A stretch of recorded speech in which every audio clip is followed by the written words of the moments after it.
नमस्कार, नमो नमः। श्रीमद् भगवद गीता द्वितीय अध्याय की सत्संग श्रृंखला में आप सभी का पुनः स्वागत है। अब तक हमने भाग 1 से लेकर भाग 14 तक की कड़ियों का अध्ययन कर लिया है।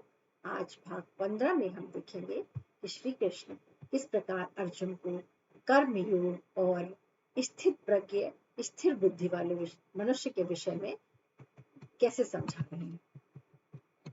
अभी तक हमने भाग 14 में देखा था कि अर्जुन उनसे प्रश्न करते हैं कि कौन सा व्यक्ति स्थित प्रज्ञ स्थिर बुद्धि वाला कहलाता है।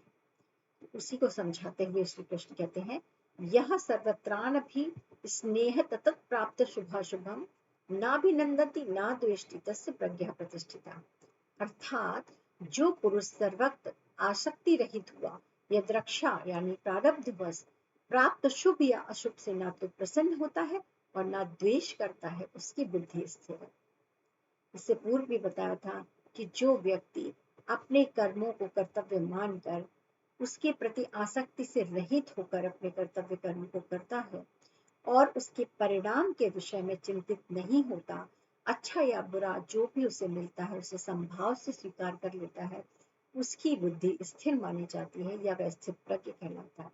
और उसी को अन्य शब्दों में बताते हैं, यह सर्वत्रान भी स्नेह सतत प्राप्त शुभाशुभ, जो कुछ भी शुभ या अशुभ अच्छा या बुरा प्रारब्धवश उसको प्राप्त हो जाता है और वो व्यक्ति जो सर्वत्र आसक्ति से रहित होता है और प्राप्त को पा करके ना तो प्रसन्न होता है ना द्वेष करता है, उसकी बुद्धि स्थिर मानी जाती है।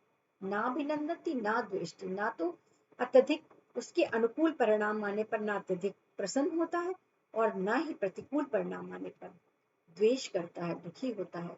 तस्य प्रज्ञा प्रतिष्ठिता, उसकी बुद्धि स्थिर मानी जाती है। यानी कि कर्म करने के उपरांत आसक्ति से रहित होकर निष्काम कर्म करने के बाद जो भी परिणाम उसके सम्मुख होता है उसमें वो समभाव रहकर ना तो प्रसन्न होता है न द्वेष करता है, इसकी बुद्धि स्थिर है।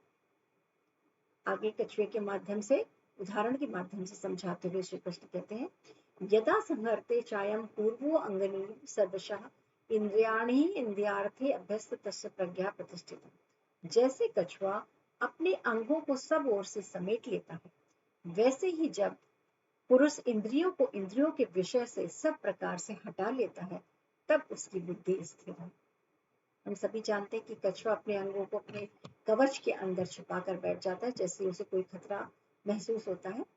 तो कछुए की भांति जब पुरुष अपनी इंद्रियों को उसके विषय से हटाकर आत्मा में केंद्रित कर लेता है, विषयों से हटाकर मोह माया से मुक्त होकर के आत्मवत हो जाता है, तो उसकी बुद्धि स्थिर मानी जाती है। यथा संहरते चायम पूर्वो अंगनीव सर्वशः, जिस प्रकार कछुआ अपने अंगों को अपने अंदर समेट लेता है, इंद्रियाणि इंद्रियार्थे अभ्यस्त तस्य प्रज्ञा प्रतिष्ठिता, उसी प्रकार जब मनुष्य इंद्रियों को इंद्रियों के विषयों से सब प्रकार से हटा करके उस इंद्रियों के सुख और उसके लालच उसके विषयों में आसक्ति को समाप्त करके अपने अंदर समेट लेता है, अंतर्मुखी हो जाता है, तब उसकी प्रज्ञा या बुद्धि स्थिर माना जाता है। विषयः भी निवर्तन्ते निराहारस्य देहिना रसवर्ज रसो अप्यस्य परम दृष्टवा निवर्तते।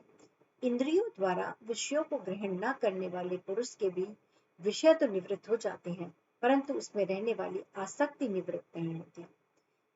इस स्थित प्रज्ञ पुरुष की तो आसक्ति भी परमात्मा का साक्षात्कार करके निवृत्त हो जाती है।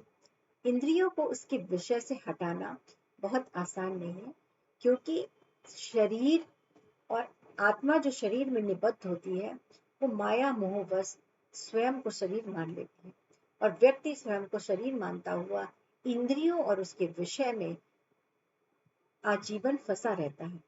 तो इंद्रियों को उसके विषय में ग्रहण न करने वाले पुरुष इंद्रियों के विषय से तो निवृत्त हो जाते हैं, लेकिन इंद्रियों से आसक्ति निवृत्त नहीं होती।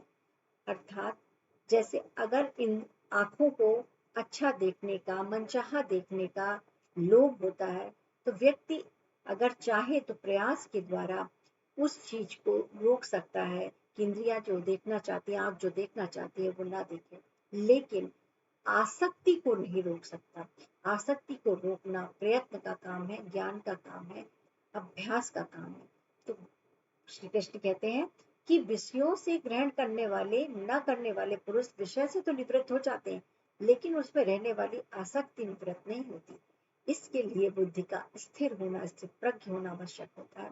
इसीलिए स्थित प्रज्ञ पुरुष जो आसक्ति से भी निवृत्त हो जाता है और वो आत्मा और परमात्मा के संबंध को जानकर अभेद स्वरूप को समझ जाता है और स्वयं परमात्मा बन।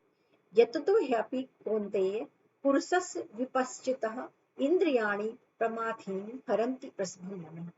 हे अर्जुन, आसक्ति का नाश न होने के कारण यत्न करते हुए बुद्धिमान पुरुष के मन को भी ये इंद्रियां बलात् हर लेती हैं।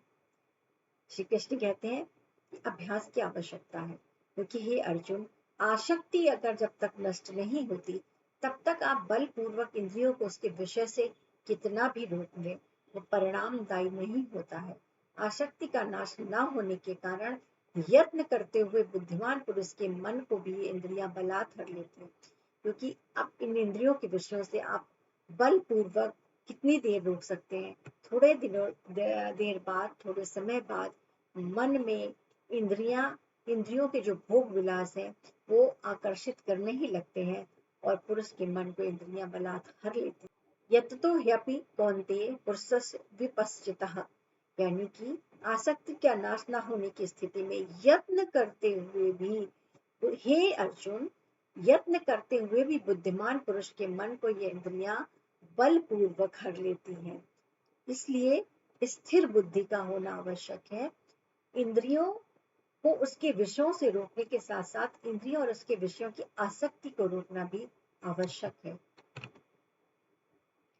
इस प्रकार देखा कि किस तरह से इंद्रियों को उसके विषयों से रोकने के साथ साथ आसक्ति और मोह को भी खत्म करने की आवश्यकता है, क्योंकि आप जब तक आसक्ति का नाश नहीं करते, आसक्ति से विमुक्त नहीं होते, तब तक आपके सारे प्रयत्न व्यर्थ हो सकते हैं।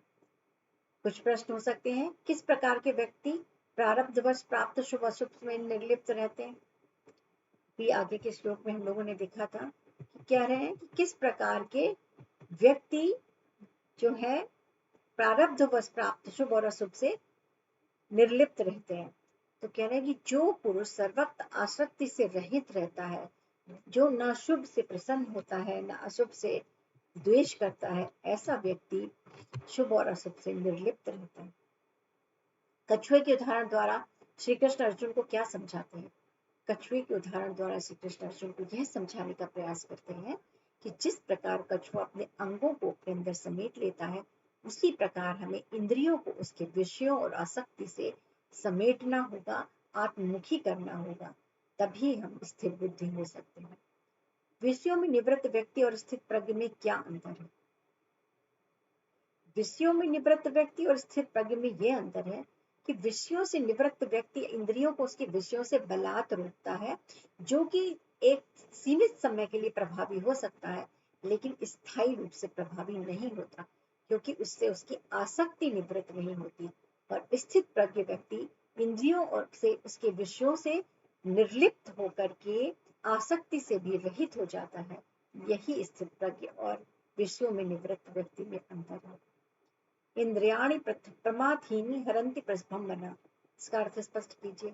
अभी हमने जो इस कड़ी में अंतिम श्लोक पढ़ा था, उसमें था कि इंद्रियां जब तक कि उसकी आसक्ति खत्म नहीं हो जाती हमारे हृदय से इंद्रियों और उसके विषयों के प्रति, तब तक इंद्रियां बलपूर्वक, अब प्रयास किए जाने पर भी बलपूर्वक मन को हर ही लेती है, यानी कि आसक्ति और माया मोह में फंसाए रखना चाहती है, जब तक कि उसके प्रति आसक्ति खत्म न होकर के व्यक्ति स्थित प्रज्ञ नहीं हो जाता, समबुद्धि नहीं हो जाता। इस तरह से आज के इस कड़ी में देखा कि श्री कृष्ण कछुए के माध्यम से और विभिन्न उदाहरणों के माध्यम से अर्जुन को ये समझाने का प्रयास करते हैं कि इंद्रियों को उसके विषयों से रोकना तो आवश्यक है ही, आसक्ति को खत्म करना भी आवश्यक है, क्योंकि बलात् इंद्रियों को उसके विषयों से रोकने में सीमित समय के लिए सफलता प्राप्त हो सकती है, लेकिन वह सफलता स्थायी नहीं हो सकती और वह व्यक्ति स्थितप्रज्ञ नहीं बन सकता। तो जब हमें स्थित प्रज्ञ स्थिति में आना हो, उसके लिए हमें इंद्रियों और उसके विषयों से आसक्ति समाप्त करनी होगी, तभी हम इस विषय में सफल हो सकते हैं। आगे की कड़ियों में देखेंगे कि अर्जुन और कृष्ण के मध्य और क्या संवाद चलता है। तब तक के लिए धन्यवाद।